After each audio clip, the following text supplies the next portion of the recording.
Hello students, कैसे हो आप सभी। आई होप आप ज़बरदस्त मेहनत कर रहे होंगे।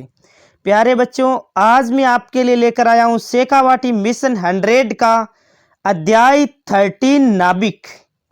आज की ये क्लास कंप्लीट लेने के पश्चात आपके 3 नंबर कन्फर्म होने वाले हैं, क्योंकि इस अध्याय से हमारा एक तो वस्तुनिष्ठ यानी कि एमसीक्यू टाइप्स का क्वेश्चन आएगा आधे नंबर का, एक अति लघुदात्मक क्वेश्चन आएगा 1 नंबर का, और एक आएगा लघुदात्मक क्वेश्चन 1.5 नंबर का।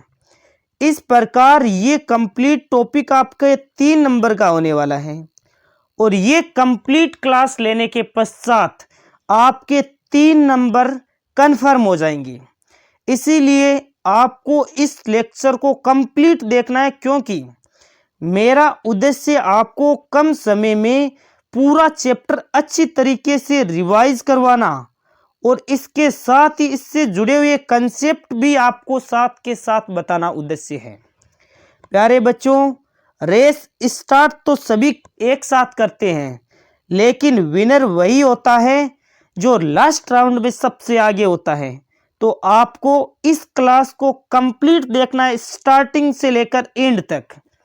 और यदि वीडियो पसंद आता है तो वीडियो को लाइक भी जरूर करना है, और चैनल को सब्सक्राइब करके अपने दोस्तों में जरूर शेयर करना है, क्योंकि अभी तक काफ़ी स्टूडेंट्स ऐसे हैं जिनको इस सीरीज़ के बारे में पता नहीं है।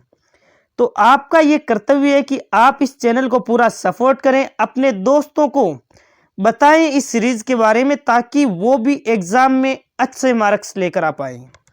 आज का पहला क्वेश्चन है आपके सामने, 2 परमाणुओं के परमाणु क्रमांक भिन्न भिन्न परंतु परमाणु भार समान है, तो वह परमाणु होंगे समस्थानिक, समबारिक, समन्यूट्रॉनिक या इनमें से कोई नहीं।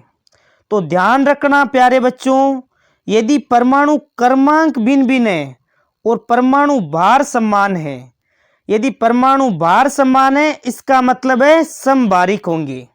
ऐसे ही यदि आपको पूछ ले परमाणु क्रमांक समान है और परमाणु भार भिन्न भिन्न है, तो तब आपका हो जाएगा समस्थानिक। इस क्वेश्चन में हमें पूछा था कि परमाणु क्रमांक तो भिन्न भिन्न है लेकिन परमाणु भार समान है। भार समान इसका मतलब समबारिक होंगे, परमाणु क्रमांक समान इसका मतलब समस्थानिक होंगे। अच्छी तरीके से याद रह जाएगा।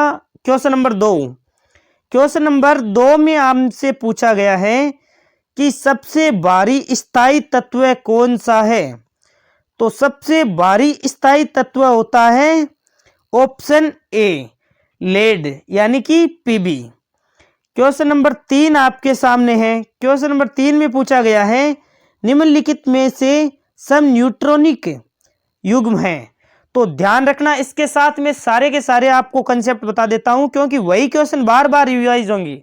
तो आपको ये कंप्लीट क्लास देखते देखते सारे के सारे क्वेश्चन ऐसे ही याद रह जाने वाले हैं। सबसे पहले हमें तो क्वेश्चन में पूछा है समन्यूट्रॉनिक युग्म कौन सा है। मैं आपको सबसे पहले बता देता हूं कि न्यूट्रॉन की संख्या बताने के लिए आपको द्रव्यमान संख्या में से जो परमाणु क्रमांक है वो घटाना होगा, यानी कि ए में से जेड को माइनस करना है। ए क्या होता है? परमाणु क्रमांक, परमाणु द्रव्यमान। जेड क्या होता है? परमाणु क्रमांक। ये किस रूप में लिखा होता है? तो ये कुछ इस प्रकार लिखा होता है, जेड, एक्स और ए। एक्स तो कोई भी तत्व दे देगा, जैसे यहां पर नाइट्रोजन है, कार्बन, ऑक्सीजन, इस प्रकार। ए होता है द्रव्यमान और जेड होता है परमाणु क्रमांक। कहने का मतलब है ऊपर वाले ए में से आपको जेड घटाते ही आपको प्राप्त हो जाएगा न्यूट्रॉनों की संख्या। हमें क्वेश्चन में पूछी है निम्नलिखित में से सम न्यूट्रॉनिक युग्म कौन सा है। कहने का मतलब है न्यूट्रॉनों की संख्या समान कौन सी है। आप ए में से जेड को घटाओ, 14 में से 6 जाने पर कितना रहता है? तो 8, और 14 में से 7 जाने पर 7। इसका मतलब है कि न्यूट्रॉन समान नहीं है, इसका मतलब ए ऑप्शन नहीं होगा। बी ऑप्शन है, 14 में से 6 जाने पर फिर से 8, और 17 में से 8 जाने पर कितना रह जाएगा? 9। फिर से हमारे न्यूट्रॉनों की संख्या समान नहीं है, इसका मतलब बी ऑप्शन भी नहीं होगा। सी में 14 में से 6 जाएगा, फिर से 8 और 13 में से 7 जाने पर 6, इसमें भी न्यूट्रॉनों की संख्या समान नहीं है। अब डी ऑप्शन में देखो, 14 में से 6 घटाने पर 8 और 16 में से 8 घटाने पर 8, कहने का मतलब है न्यूट्रॉनों की संख्या समान है, ऑप्शन डी करेक्ट हो जाएगा। इसी प्रकार अगला क्वेश्चन नंबर 4 में पूछा गया है, हाइड्रोजन का रेडियो एक्टिव समस्थानिक है, तो हाइड्रोजन का वो समस्थानिक बताना है जो रेडियो एक्टिव है, तो राइट आंसर हो जाएगा ऑप्शन सी ट्राइटियम। और ध्यान रखना हाइड्रोजन के समस्थानिकों के नाम कौन कौन से हैं, तो प्रोटियम, ड्यूटेरियम और ट्राइटियम, जिनमें से जो ट्राइटियम है ये एक रेडियो एक्टिव समस्थानिक है। क्वेश्चन नंबर 5 में पूछा गया है, दो नाभिकों की द्रव्यमान संख्याओं का अनुपात 1:27 है, तो नाभिकीय त्रिज्याओं का अनुपात, तो हम जानते हैं फॉर्मूला पढ़ा है R नोड A की पावर 1/3, जहां A होता है द्रव्यमान संख्या, आप कह सकते हो R है नाभिकीय त्रिज्या, वो द्रव्यमान संख्या है उसकी 1/3 होती है, तो R1/R2 निकालना है, तो 1/27 है, इसकी पावर करनी है 1/3। अब आपको पता है 1/27 का क्यूब 27 किसका क्यूब होता है, तो 3 का क्यूब होता है, इसे आप 1/3 लिख सकते हो, ऑप्शन ए करेक्ट हो जाएगा। ये फॉर्मूला याद रख लेना, मैंने एक बार बता दिया, अब वापस आपसे पूछूंगा, ऐसा नहीं है कि सर ने बता दिया चलो ठीक है भूल जाए, तो ऐसा बिल्कुल नहीं करना है, याद कर लो, बार बार पूछा जाता है कि नाभिकीय त्रिज्याओं का अनुपात बताओ, जब द्रव्यमान संख्या का अनुपात 1:27 है, 1 कुछ भी दे सकता है, आपको अलग अलग दे सकता है।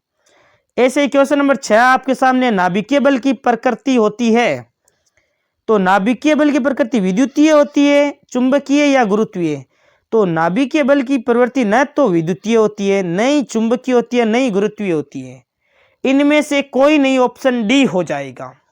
तो आपको पता होना चाहिए कि इसकी प्रकृति होती कैसी है, तो नाभिकीय बल होता है वो एक लघु परास का प्रबल बल होता है और आकर्षण प्रकृति का होता है, ये भी ध्यान में रखना। क्वेश्चन नंबर 7 आपसे पूछा गया है, किस किरणों के उत्सर्जन में परमाणु क्रमांक और द्रव्यमान संख्या में कोई परिवर्तन नहीं होता है, यानी कि द्रव्यमान संख्या और परमाणु क्रमांक दोनों में ही परिवर्तन नहीं होता है, तो गामा किरणों के उत्सर्जन में न तो परमाणु क्रमांक बदलता है, न ही द्रव्यमान संख्या बदलती है। इसी प्रकार में आपको एक ऑप्शन बताया है, तो 2 ऑप्शन बताना मेरा कर्तव्य है, इससे आपको सारे टॉपिक इसी प्रकार तो याद होंगे, यही बार बार रिवाइज होंगे। यदि आपको पूछ ले 3 होते हैं, एल्फा से, बीटा से और गामा से।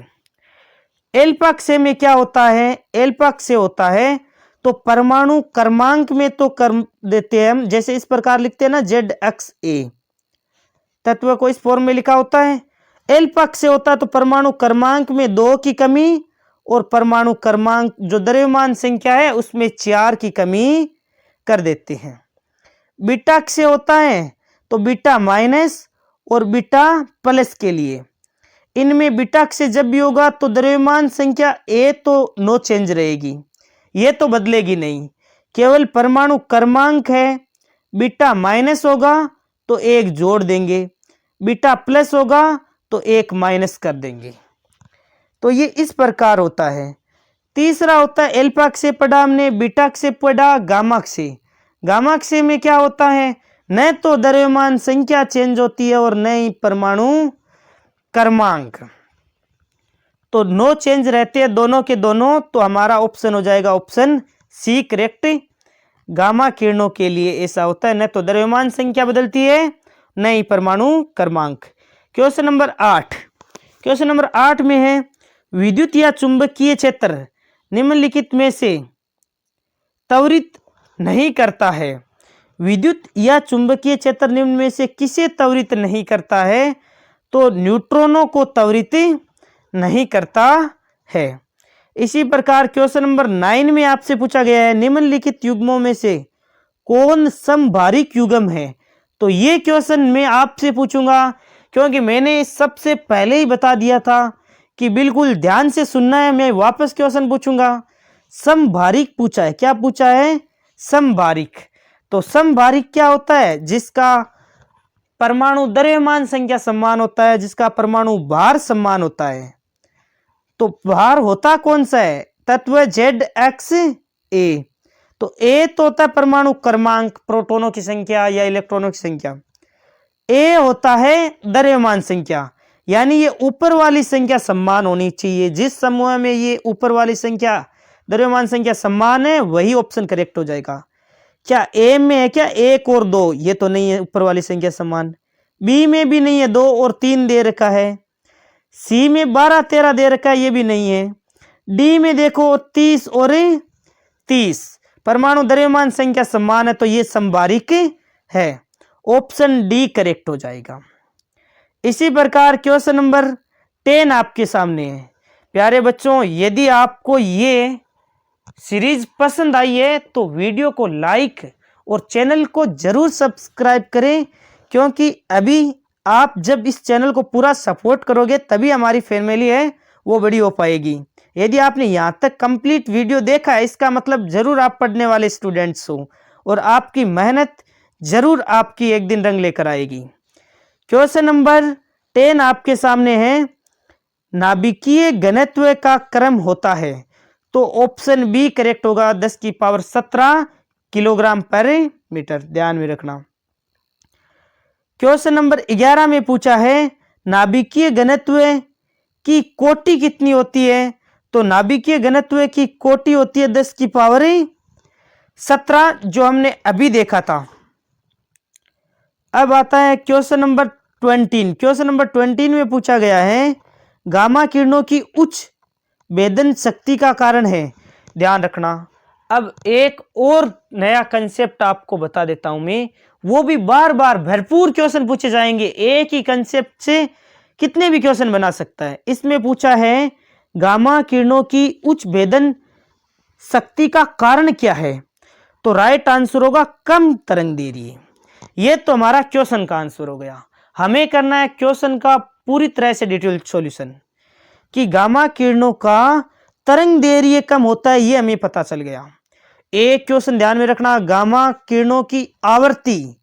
तो गामा किरणों की जो फ्रीक्वेंसी है वो आवृत्ति होती है सबसे अधिक।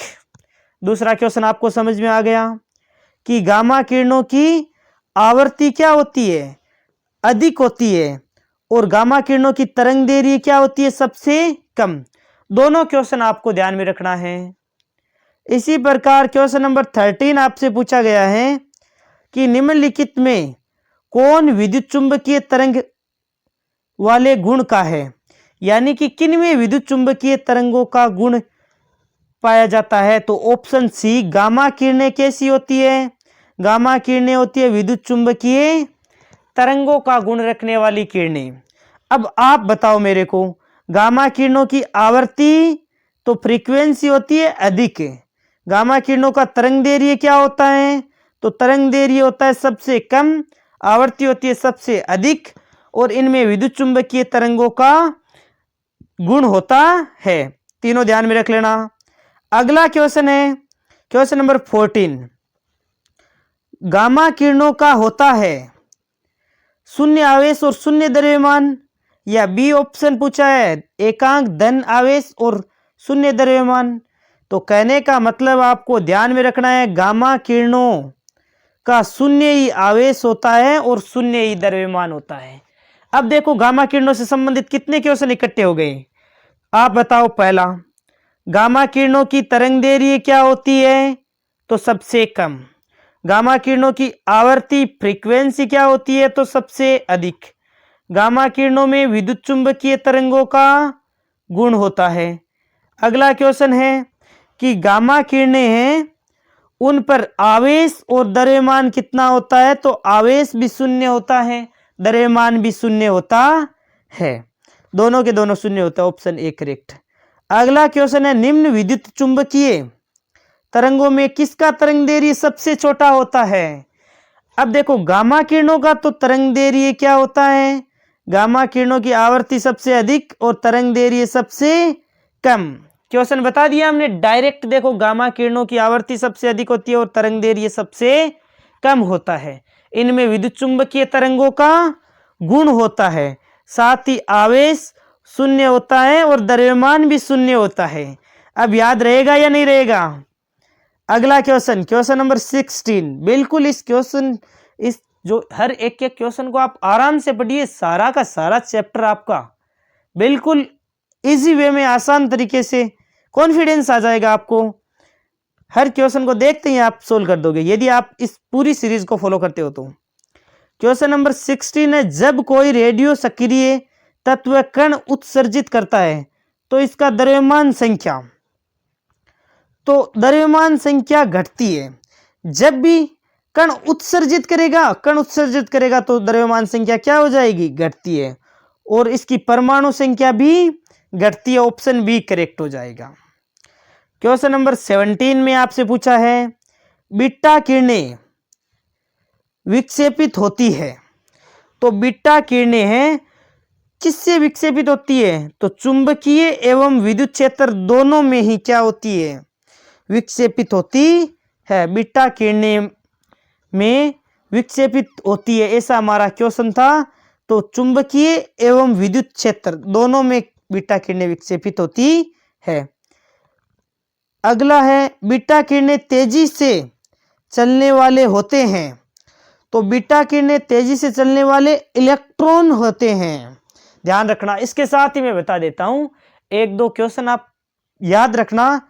एल्फा किरणें द्विआयनित हीलियन कण, बीटा किरणें के लिए आपको इलेक्ट्रॉन ध्यान में रखना है। बीटा किरणें तेजी से चलने वाले इलेक्ट्रॉन होते हैं। और इसी प्रकार अगला क्वेश्चन है क्वेश्चन नंबर 19। क्वेश्चन नंबर 19 में पूछा गया है, नाभिकों के मिलने और नए नाभिक के बनने और ऊर्जा के मुक्त होने की घटना को कहा जाता है। तो नाभिक मिलते हैं और नया नाभिक बनते हैं तो क्या होता है? नाभिकीय संलयन।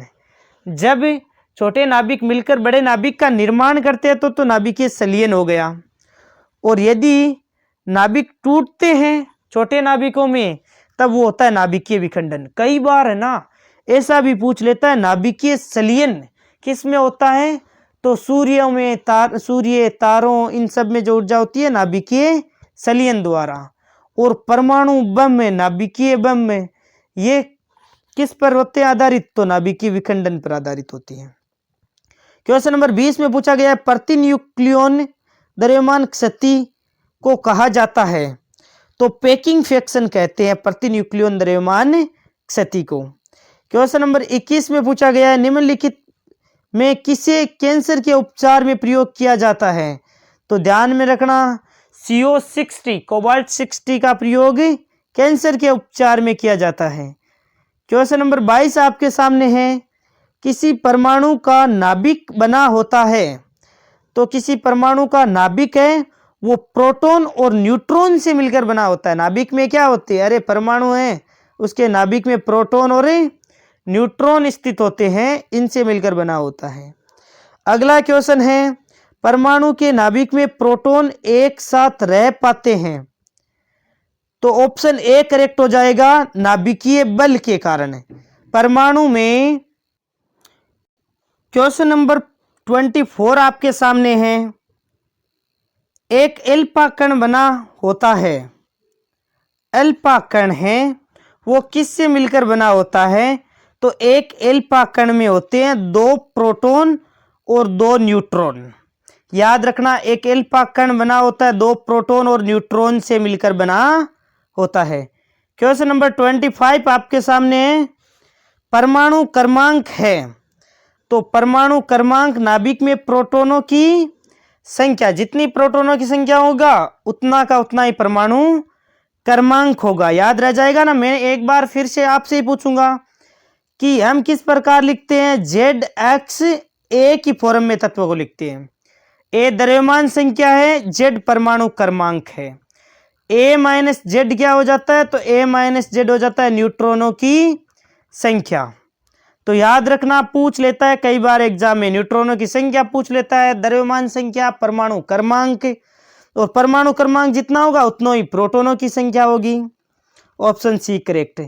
क्वेश्चन नंबर 26 में पूछा है एक तत्व की परमाणु संख्या Z है और द्रव्यमान संख्या A, इसके एक परमाणु में न्यूट्रॉनों की संख्या पूछी है। ये देखिए पूछ लिया ना, हमने पढ़ा है A माइनस जेड होता है न्यूट्रॉनों की संख्या।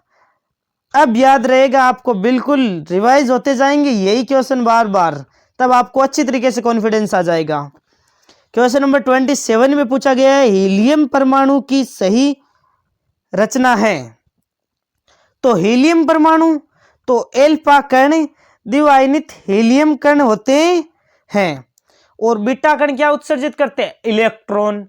इसी प्रकार 1.7 में याद रख लेना, गामा से होता है तब क्या उत्सर्जित होते हैं, तो गामा से फोटोन उत्सर्जित करते हैं। ये फिर से मैं रिवाइज आगे करवा दूंगा आपको। इसमें हमें पूछा है हीलियम परमाणु की सही रचना है, तो 2 प्रोटॉन होते हैं, 2 न्यूट्रॉन होते हैं, 2 इलेक्ट्रॉन होते हैं। 28 क्वेश्चन में पूछा है परमाणु के नाभिक में अवश्य रहते हैं। तो परमाणु के नाभिक में प्रोटॉन तो अवश्य ही रहेगा, ऑप्शन ए करेक्ट हो जाएगा। क्वेश्चन नंबर 29 में पूछा गया है न्यूट्रॉन की खोज करने का श्रेय निम्नलिखित में से किसको जाता है। तो न्यूट्रॉन की खोज किसने की थी, तो ऑप्शन डी करेक्ट हो जाएगा, चैडविक। क्या हो जाएगा, ऑप्शन डी, न्यूट्रॉन की खोज की थी चैडविक ने। इसी प्रकार क्वेश्चन नंबर 30 में पूछा गया है यूरेनियम की द्रव्यमान संख्या इतनी है, परमाणु क्रमांक 92 है। यूरेनियम परमाणु में प्रोटॉन, न्यूट्रॉन, इलेक्ट्रॉन की संख्या बताओ, सभी पूछ लिया हमसे। तो इस क्वेश्चन को तो आपको सोल्व करना है। किस प्रकार करें, सबसे पहले द्रव्यमान संख्या ए का मान दिया है 235, ये लो। परमाणु क्रमांक, जितने परमाणु क्रमांक है उतने ही प्रोटॉनों की संख्या, इसका मतलब प्रोटॉनों की संख्या तो 92 ही होगी। परमाणु क्रमांक 92, इसका मतलब प्रोटॉनों की संख्या भी 92 है। तो सबसे पहले 92 जिस ऑप्शन में है उसमें से ही देखेंगे, इसमें नहीं है, इसमें भी नहीं है, ए और बी में से हमारा ऑप्शन करेक्ट होगा। दूसरा पूछा है न्यूट्रॉनों की संख्या, तो ए में से हम जेड को घटाते हैं। जेड मतलब परमाणु क्रमांक, जितने प्रोटॉन होते हैं उतना ही परमाणु क्रमांक यानी जेड होता है।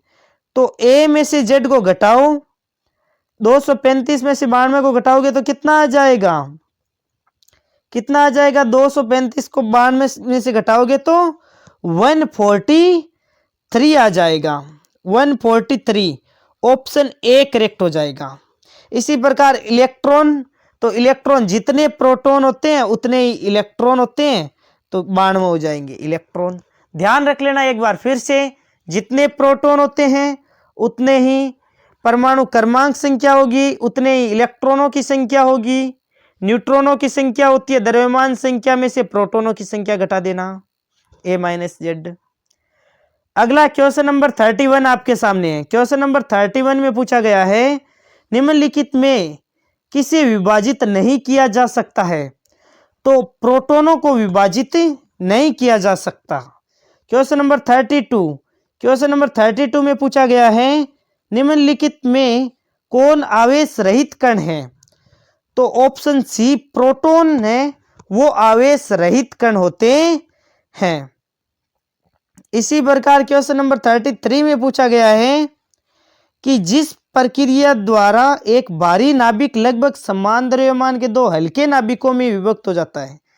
तो भारी नाभिक है किस में विभाजित हो रहा है, हल्के नाभिकों में। तो भारी नाभिक टूटता है तो क्या होता है, नाभिकीय विखंडन, ऑप्शन बी। परमाणु बम किस पर आधारित है, तो नाभिकीय विखंडन पर। और ऐसे नाभिकीय संलयन हमने पढ़ा है, जब 2 नाभिक, छोटे नाभिक जुड़कर बड़े नाभिक का निर्माण करते हैं तो नाभिकीय संलयन हो जाता है, और सूर्यों में, तारे में जो ऊर्जा होती है वो नाभिकीय संलयन द्वारा ही उत्पन्न होती है। क्वेश्चन नंबर 34 में पूछा गया है सूर्य की ऊर्जा का कारण है। ये लो, क्वेश्चन नंबर 34 में सूर्य की ऊर्जा का कारण क्या है आप बताओ कमेंट बॉक्स में इस क्वेश्चन का। यदि आपने यहां तक इस वीडियो को देखा है तो आप इस क्वेश्चन का आंसर मुझे कमेंट बॉक्स में लिखोगे, सूर्य की ऊर्जा का कारण होता है। तो सभी लिखोगे ऑप्शन बी करेक्ट है, नाभिकीय संलयन, और कमेंट बॉक्स में इसका आंसर लिखोगे सारे के सारे स्टूडेंट, जो भी स्टूडेंट यहां तक वीडियो को देखता है। 35 में पूछा है नाभिकीय अभिक्रिया में संरक्षित भौतिक राशियां हैं। तो नाभिकीय अभिक्रिया में संरक्षित भौतिक राशियां क्या होगी? तो आवेश भी संरक्षित रहता है, रेखीय संवेग, कोणीय संवेग, यानी उपरोक्त सभी ऑप्शन डी करेक्ट हो जाएगा। तीनों की तीनों राशियां संवेग हो, कोणीय संवेग, रेखीय संवेग, कुल आवेश सभी संरक्षित रहते हैं। अगला क्वेश्चन है क्वेश्चन नंबर 36। इस क्वेश्चन को करो तब मानो कि आपने पढ़ाई की है। देखो हमने इसको रिवाइज तो कर ही लिया है एक बार के लिए कि नाभिकीय अभिक्रिया में कौन सा विकिरण समीकरण उत्सर्जित करता है, क्रम बताना है। सबसे पहले कहने का मतलब एल्फा अक्षय, बीटा अक्षय और गामा अक्षय बताना है। तो एल्फा अक्षय में क्या होता है कि परमाणु क्रमांक होता है, उसमें तो 2 की कमी और द्रव्यमान में 4 की कमी, इस प्रकार करते हैं। यहां पर क्या हुआ है, द्रव्यमान संख्या तो एक ही रही है। देखो द्रव्यमान संख्या ए यहां पर है और ए ही यहां पर है, द्रव्यमान नो चेंज है। इसका मतलब बीटा अक्षय में भी द्रव्यमान नो चेंज रहता है। और परमाणु क्रमांक होता है उसमें एक जोड़ देते हैं, यदि बीटा माइनस होता है तब एक जोड़ देते हैं, बीटा प्लस होता है तो एक घटा देते हैं। तो होता क्या इसमें, देखो द्रव्यमान संख्या चेंज नहीं हुई है और परमाणु क्रमांक में एक जुड़ा है, इसका मतलब बीटा अक्षय होगा। ऑप्शन ए तो नहीं होगा, एल्फा अक्षय दिया गया है। ऑप्शन डी में भी और हमें अलग दे रखा है क्या, और हमें अलग ऑप्शन नहीं दे रखे हैं। इसमें गामा अक्षय दे रखा है।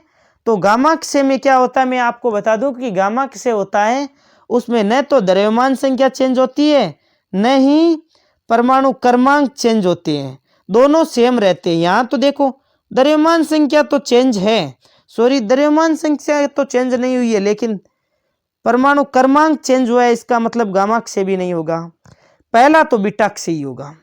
अब इससे आगे देखो, इससे आगे देखो द्रव्यमान संख्या में 4 की कमी एल्फा अक्षय में होती है।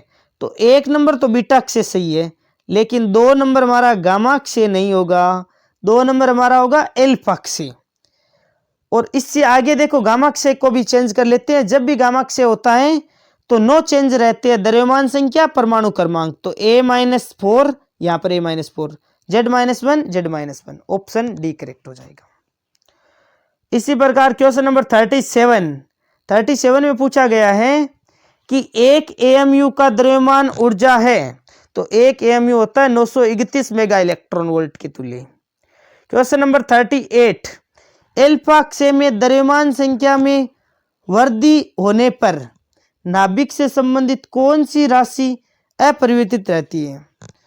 तो एल्फा अक्षय होता है उसका क्या होता है, द्रव्यमान संख्या में वृद्धि होने पर नाभिक में इससे संबंधित कौन सी राशि अपरिवर्तित रहती है? तो घनत्व है वो चेंज नहीं होता है। बाकी हमने एल्फा अक्षय में दोनों के दोनों एल्फा बीटा और गामा अक्षय को अच्छी तरीके से पढ़ लिया है।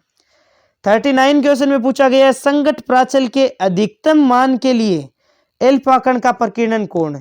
याद रखना संगत प्राचल के अधिकतम मान के लिए एल्फा कण का प्रकीर्णन कोण होता है 0। ये संगत प्राचल होती क्या है?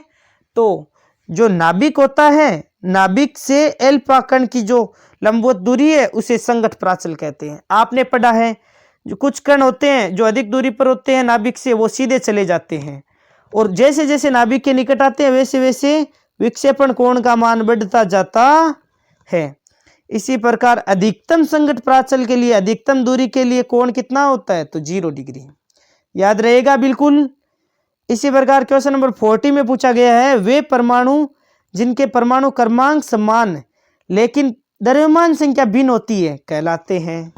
देखो परमाणु क्रमांक समान है इसका मतलब समस्थानिक, यदि परमाणु द्रव्यमान संख्या समान होती तो हम कह देते समबारिक। न्यूट्रॉनों की संख्या समान होती है तो समन्यूट्रॉनिक। यह हमारे 40 क्वेश्चन अच्छी तरीके से कंप्लीट हो चुके हैं। अब हम इससे आगे अति लघुदात्मक क्वेश्चन को करते हैं। प्यारे बच्चों, ये जो मैराथन क्लास है, एक क्लास में एक कंप्लीट टॉपिक को अच्छी तरीके से रिवाइज करना, तो ये आपको एग्जाम में बहुत अधिक हेल्प करने वाली है। इसीलिए प्यारे बच्चों, एक बार एक चैनल को सब्सक्राइब जरूर करें, अपने दोस्तों में शेयर करके अपने फ्रेंड्स को बताएं इस सीरीज के बारे में, और वीडियो को लाइक करें और मेरे को कमेंट बॉक्स में लिख कर भेजें कि हाँ सर, मैंने इस क्लास को पूरी तरह से देखा है, कंप्लीट क्लास को देखा, ताकि मैं उसका नाम भी अगली क्लास में लूंगा। जो जो स्टूडेंट मेरे को ये बोलेंगे ना, हाँ सर मैंने इस कंप्लीट क्लास को देखा है, ये जो वर्ड बोलेंगे, तब मैं उन बच्चों का नाम कंप्लीट आपके नेक्स्ट क्लास में लूंगा। अब है अति लघुदात्मक प्रश्न। अति लघुदात्मक प्रश्न में पहला क्वेश्चन पूछा गया है, परमाणु द्रव्यमान मात्रक को परिभाषित करना है। तो परमाणु द्रव्यमान मात्रक को किस प्रकार परिभाषित करोगे? कार्बन परमाणु के द्रव्यमान के एक भाग को ही एक परमाणु द्रव्यमान मात्रक कहते हैं। यानी कार्बन 12 परमाणु का द्रव्यमान तो हो जाता है 12 यू। यू का मतलब होता है यूनिफाइड मास। तो एक यू का मान है 1.6605 इंटू 10 की पावर माइनस 27 किलोग्राम। इसी प्रकार क्वेश्चन नंबर 2 आपसे पूछा गया है, हाइड्रोजन के समस्थानिक लिखिए।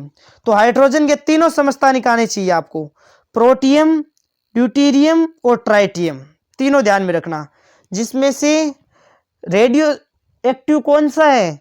तो ट्राइटियम है, वो रेडियो एक्टिव है। हमने इससे पहले पढ़ा था कि हाइड्रोजन का वो समस्थानिक बताओ जो रेडियो एक्टिव है, तो ट्राइटियम हो जाएगा। क्वेश्चन नंबर 3 में नाभिक की त्रिज्या द्रव्यमान संख्या में संबंध होता है। तो हमने पढ़ा है R = R0 a की पावर 1/3। इसी से हमने देखो याद करो, ऊपर दे रखा था 1:27, किसका मान दे रखा था? द्रव्यमान संख्या का अनुपात दे रखा था, और पूछा गया था त्रिज्या का अनुपात। तो त्रिज्या का अनुपात क्या हो जाएगा? इसकी का क्यूब कर दो, 1/3 पावर कर दो। सॉरी, क्यूब नहीं करना है, क्यूब रूट करना है, 1/3 पावर करनी है, तो 1:3 हो जाएगा, जो हमने ऊपर सोल्व किया था। इसमें ये क्वेश्चन के रूप में हमें फॉर्मूले में पूछा है कि नाभिक की त्रिज्या और द्रव्यमान संख्या में संबंध क्या होता है। तो R = R0 a की पावर 1/3 होता है। a द्रव्यमान संख्या है और R0 का मान जो नियतांक है, इसका मान 1.2 इंटू 10 की पावर माइनस 15 मीटर है। कई जगह आपको ऐसा भी लिखा हुआ मिल सकता है, R0 का मान 1.2 फर्मी, क्योंकि एक फर्मी में कितना होता है? 10 की पावर माइनस 15 मीटर। अगला क्वेश्चन है, प्रति न्यूक्लियन बंधन ऊर्जा के परिभाषित कीजिए। तो प्रति न्यूक्लियन बंधन ऊर्जा क्या होती है? नाभिक के बंधन ऊर्जा व द्रव्यमान संख्या के अनुपात को बंधन ऊर्जा प्रति न्यूक्लियन कहते हैं। यानी प्रति न्यूक्लियन बंधन ऊर्जा क्या हो जाती है? EB/A, द्रव्यमान संख्या का अनुपात और नाभिक की बंधन ऊर्जा, इनका रेशियो। नाभिक की बंधन ऊर्जा और द्रव्यमान संख्या है, इनका रेशियो ले लो, अनुपात ले लो, तो प्रति न्यूक्लियन बंधन ऊर्जा आपको प्राप्त हो जाएगी। क्वेश्चन नंबर 5 आपसे पूछा गया है कि नाभिक के कणों को नाभिक में बांधे रखने के लिए आवश्यक बल कौन सा है? तो नाभिक में नाभिकीय बल होगा। क्वेश्चन नंबर 6, क्वेश्चन नंबर 6 में आपसे पूछा गया है कि सर्वाधिक प्रति न्यूक्लियन बंधन ऊर्जा किसकी व कितनी होती है? तो सर्वाधिक प्रति न्यूक्लियन बंधन ऊर्जा होती है Fe56 की, और कितनी होती है? 8.75 मेगा इलेक्ट्रॉन वोल्ट। ये याद रखना, मैं ये वापस पूछूंगा जब प्रति न्यूक्लियन बंधन ऊर्जा वक्र पढ़ेंगे तब पूछूंगा, देखते हैं आप याद रख पाते हो क्या। क्वेश्चन नंबर 7 में है कि 1 ग्राम पदार्थ के समतुल्य ऊर्जा ज्ञात कीजिए। तो हम E = mc² से, c होता है प्रकाश का वेग और m है 1 ग्राम के लिए 0.001 हो जाएगा, और प्रकाश का वेग 3 इंटू 10 की पावर 8 स्क्वायर हो गया, तो 9 इंटू 10 की पावर 13 आ गया। इसी प्रकार क्वेश्चन नंबर 8 में पूछा गया है, एल्यूमिनियम की नाभिकीय त्रिज्या ज्ञात कीजिए। तो हम नाभिकीय त्रिज्या के लिए r equal to r naught 1⁻1/3 जानते हैं। r नोट का मान 1.2 फर्मी फिक्स वैल्यू है। a होता है द्रव्यमान संख्या, तो एल्यूमिनियम के लिए द्रव्यमान संख्या कितनी होती है 27, तो यहाँ पर 27⁻1/3 हो जाएगा। 3.6 आंसर हो जाएगा राइट आंसर। क्वेश्चन नंबर 9 आपसे पूछा गया है, द्रव्यमान स्थिति किसे कहते हैं? तो परमाणु के नाभिक का द्रव्यमान उसमें उपस्थित न्यूक्लियॉन के द्रव्यमान के योग के कुछ कम होता है। द्रव्यमान के इस अंतर को द्रव्यमान स्थिति कहते हैं। आसान लैंग्वेज में याद रखना, जब न्यूक्लियॉन्स मिलकर नाभिक का निर्माण करते हैं और नाभिक का द्रव्यमान फिर कम हो जाता है उन न्यूक्लियॉन के द्रव्यमान से, तो उसे द्रव्यमान क्षति कहते हैं। जिनसे मिलकर बना है, जैसे न्यूक्लियॉनों से मिलकर बना है नाभिक बनता है और फिर नाभिक का द्रव्यमान कम हो जाता है ना न्यूक्लियॉन के द्रव्यमान से, तो उसे द्रव्यमान क्षति कहते हैं। प्यारे बच्चों, आप यहाँ तक अच्छी तरीके से मेहनत कर रहे हो तो आपको एग्जाम में बहुत ही अच्छा परफॉर्म करोगे, ये मेरी गारंटी है। आपको डरने की आवश्यकता नहीं है, फुल मेहनत कीजिए। अब जो समय है वह मेहनत का ही समय है। इसमें जितना ज्ञान अर्जित करोगे, जितना आप पढ़ोगे, उतना ही बेटर एग्जाम में परफॉर्म करोगे। क्वेश्चन नंबर 10 है, द्रव्यमान स्थिति का सूत्र क्या होता है?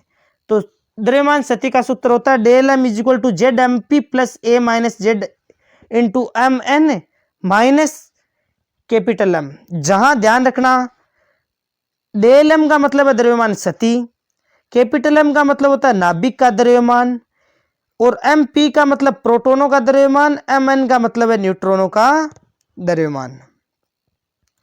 इंपॉर्टेंट फॉर्मूला है, इसमें एक ही तो फॉर्मूला है, Z M P plus A minus Z M N minus capital M. आगे नाभिकीय बंधन ऊर्जा व द्रव्यमान स्थिति में संबंध है। तो बंधन ऊर्जा और द्रव्यमान स्थिति में संबंध क्या होता है? तो हम जानते हैं E इक्वल टू क्या होता है del M C square. Del M का मान द्रव्यमान स्थिति का फॉर्मूला लिख दिया पहले, तो Z M P plus A minus Z into M N minus capital M, ये तो द्रव्यमान स्थिति का, और मल्टीप्लाई में सी स्क्वायर। यही हमारा ऑप्शन हो जाएगा कि द्रव्यमान स्थिति का जो फॉर्मूला है उसे सी स्क्वायर से गुणा करवा दो। अगला क्वेश्चन है फिर से, रेडियो एक्टिव से किसे कहते हैं? तो रेडियो एक्टिव से किसे कहते हैं? रेडियो एक्टिवता एक नाभिकीय परिघटना है जिसमें अस्थायी नाभिक से होता है, इसे रेडियो एक्टिव से कहते हैं। 3 प्रकार का होता है, एल्फा से, बीटा से और गामा से। एल्फा से हीलियम नाभिक, बीटा से में इलेक्ट्रॉन और प्रोटॉन उत्सर्जित होती हैं, गामा से में फोटोन उत्सर्जित होते हैं। तीनों ध्यान में रखना है। अगला क्वेश्चन नंबर 2 पूछा गया है, नाभिकीय विखंडन व संलयन के 2 उदाहरण सहित समझाइए। उदाहरण भी बताना है। तो नाभिकीय विखंडन क्या होता है? बाहरी नाभिक विघटित होकर 2 छोटे नाभिकों में बनता है, 2 नाभिक छोटे नाभिकों में टूटता है, वो जाता है नाभिकीय विखंडन। इस प्रक्रिया को नाभिकीय विखंडन कहते हैं। इसमें भारी मात्रा में ऊर्जा मुक्त होती है, वह प्रति न्यूक्लियॉन बंधन ऊर्जा का मान भी बढ़ जाता है। ऐसे ही एक एग्जाम्पल दे रखा है, बरान में यूरेनियम 235। बरान में यूरेनियम 235 है, वो 2 भागों में, 2 छोटे नाभिकों में टूटता है, एक तो क्रिप्टोन में, एक बेरियम में। 56 बेरियम 139 और दूसरा 36 क्रिप्टोन 95 में। ये एग्जाम्पल ध्यान में रखना। इसी प्रकार नाभिकीय संलयन की बात करें तो नाभिकीय संलयन क्या होता है? नाभिकीय संलयन में 2 हल्के नाभिक मिलकर और बड़ा नाभिक बनाते हैं। विघटन में बड़ा नाभिक 2 हल्के नाभिकों में विभक्त हो जाता है। तो संलयन में क्या हो जाता है? 2 हल्के नाभिक मिलकर और बड़ा नाभिक बनाते हैं, और इस प्रक्रिया में भी ऊर्जा मुक्त होती है और नाभिकीय विखंडन में भी ऊर्जा मुक्त होती है। इसका एग्जाम्पल क्या है? तो सबसे पहले ड्यूटेरियम और एक है ट्राइटियम, हाइड्रोजन के ये समस्थानिक है। ये दोनों नाभिकीय संलयन के द्वारा, जब इनका नाभिकीय संलयन होता है तब बनता है हीलियम नाभिक। और इसमें हीलियम नाभिक है वो ऊर्जा मुक्त करता है 3.5 मेगा इलेक्ट्रॉन वोल्ट, और न्यूट्रॉन जो ऊर्जा मुक्त करता है वो है 14.1 मेगा इलेक्ट्रॉन वोल्ट। ध्यान में रखना। क्वेश्चन नंबर 3 और भी ज्यादा महत्वपूर्ण क्वेश्चन है, बार बार पूछे जाते हैं नाभिकीय विघटन संलयन, और ये क्वेश्चन तो कई बार पूछा गया है कि द्रव्यमान संख्या व प्रति न्यूक्लियन बंधन ऊर्जा में ग्राफ खींचना है आपको। तो आपको द्रव्यमान संख्या और प्रति न्यूक्लियन बंधन ऊर्जा में वक्र कुछ इस प्रकार खींचना है। इसमें ध्यान रखना, ये देखो फेरस जो Fe56 है वो सबसे अधिक स्थिर है, सबसे अधिक स्थायी है। इसके बाद के अंदर ग्राफ घटता जाता है इस प्रकार। तो ये आपको प्रति न्यूक्लियन बंधन ऊर्जा वक्र अच्छी तरीके से याद होना चाहिए। अगला क्वेश्चन है क्वेश्चन नंबर 4, नाभिकीय बल को परिभाषित कीजिए व इसके गुणधर्म लिखिए। तो नाभिक में उपस्थित प्रति न्यूक्लियनों के मध्य लगने वाला बल है नाभिकीय बल कहलाता है। इसके गुणधर्म क्या है? तो यह शक्तिशाली बल है। ये बल आकर्षण प्रकृति का होता है। और ये बल क्या होता है? नाभिकीय बल आवेश पर निर्भर नहीं करता है। इसकी परास बहुत कम होती है। तो यही तो हमने पढ़ा है, नाभिकीय बल क्या होता है? लघु परास का आकर्षण बल होता है और सबसे स्ट्रॉन्गेस्ट फोर्स होता है, शक्तिशाली बल होता है। ये आपका नाभिक वाला टॉपिक है वो कंप्लीट हुआ है।